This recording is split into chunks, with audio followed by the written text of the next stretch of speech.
अस्सलाम वालेकुम दोस्तों, आज की वीडियो में हम आपको एक ऐसे फल के बारे में बताने जा रहे हैं जिसके फ़वाइद जानकर ना सिर्फ आप उसको खाने के शौकीन हो जाएंगे बल्कि शुगर के मरीज़ों के लिए तो ये एक नेमत से कम ना होगा। जी हाँ, तरबूज़ एक ऐसा फल है जिसको खाने से कहा जाता है कि जिस्म से पानी की कमी दूर होती है, साथ ही गर्मी का एहसास भी कम होता है। इस लाल रंग के फल में vitamin A, vitamin C, potassium, magnesium, vitamin B6, fibre, iron, calcium जैसे सेहत बख्श और ग़िज़ाइयत से भरपूर अज्जा वाफर मिकदार में मौजूद होते हैं।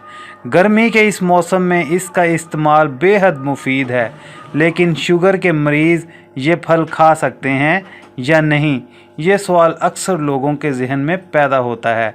तो चलें फिर हमेशा की तरह आपके इस सवाल का जवाब भी आपको दे देते हैं, ताकि आप अगर शुगर के मरीज़ हैं तो तरबूज़ खाने से पहले इसके फ़वाइद और नुकसानात जान लें। किसी भी फल में मिठास से ज़्यादा इसमें मौजूद ग्लाइसेमिक इंडेक्स GI शुगर के मरीज़ों के लिए ख़तरनाक होता है। इसका मतलब है कि कार्बोहाइड्रेट वाली ग़िज़ा का कितना हिस्सा खाने से ग्लूकोज़ आपके खून में कितने वक्त में जज़ब हो सकता है, इसे ग्लाइसेमिक इंडेक्स कहते हैं और शुगर के मरीज़ों के लिए ये बहुत अहमियत रखता है। ऐसा हरगिज़ नहीं है कि शुगर के मरीज़ मीठी ग़िज़ा बिल्कुल नहीं खा सकते।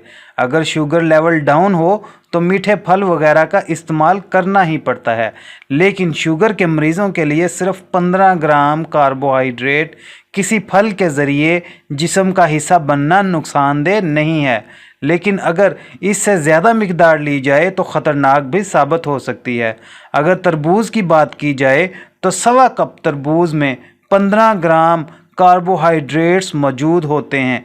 ज़ियाबितस के मरीज़ इसे इसी मिकदार में खा सकते हैं, लेकिन इस मिकदार से तजावज़ करना इनकी सेहत के लिए हरगिज़ ठीक नहीं होगा। तरबूज़ में ग्लाइसेमिक इंडेक्स की मिकदार काफ़ी ज़्यादा होती है, लेकिन ग्लाइसेमिक लोड काफ़ी कम, इसलिए अगर सवा कप के करीब ही शुगर के मरीज़ तरबूज़ खाएं तो इनकी सेहत के लिए बहुत फ़ायदेमंद साबित हो सकता है। उम्मीद करते हैं आपको हमारी आज की वीडियो पसंद आई होगी।